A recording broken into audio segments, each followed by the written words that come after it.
The Prime Minister has released a strongly worded statement about the conflict in Gaza, saying the situation has gone beyond the world's worst fears. It comes amid mounting pressure from the international community as the humanitarian crisis worsens. Earlier today, the French President Emmanuel Macron announced his country will recognise Palestine as a state. Political reporter Tom Lowry is at Parliament House in Canberra. Tom, just take us through the details of the statement. Yeah, good afternoon, Miriam. This is, as you said, some of the Prime Minister's strongest language yet on the conflict in Gaza, and also in turn some of the strongest criticism of Israel's actions within it too. It says this conflict has simply taken too many civilian lives. We can show you some of that statement now. It reads in part, "Gaza is in the grip of a humanitarian catastrophe. Israel's denial of aid and the killing of civilians, including children seeking access to water and food, cannot be defended or ignored.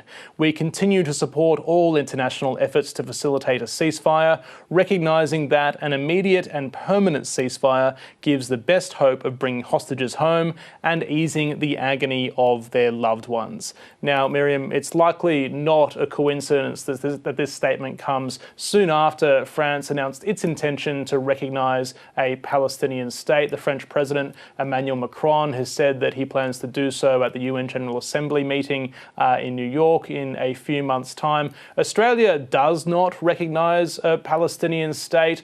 We do have diplomatic ties, however, with the Palestinian Authority. Instead, we refer to the Palestinian territories of Gaza and the West Bank as the occupied Palestinian territories. That's the formal diplomatic language, I suppose, that is used. But the Australian government has had a position for some time of working towards a two-state solution in the Middle East. And the Prime Minister used this statement to, I suppose, reaffirm that position. The statement also reads in part, "Then, as now, the global community envisaged two states, the state of Israel and the state of Palestine. The reason a two-state solution remains the goal of the international community is because a just and lasting peace depends upon it." So, Miriam, a reaffirmation there of Australia's existing position, that statehood is a goal, but there is no timeline in place from the Australian perspective as yet as to when recognition might happen.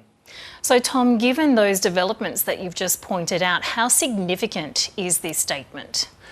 Look, Miriam, the language in this statement is undoubtedly strong. There are strong criticisms there of Israel's action in Gaza, though, of course, it does also note the actions of Hamas and call for the release of the remaining hostages held by Hamas within Gaza. But it is also broadly in line with recent statements issued by the government or jointly signed by the government on this conflict. Just earlier this week, the Foreign Minister Penny Wong joined 27 other ministers globally in signing a very strongly worded statement on this conflict, condemning, among other things, the drip feeding of aid was the language it used to describe Israel's actions on the delivery of aid within Gaza. So that statement also carried the weight of its signatories. It was signed by countries like the UK, like Canada, like France and Norway, among others.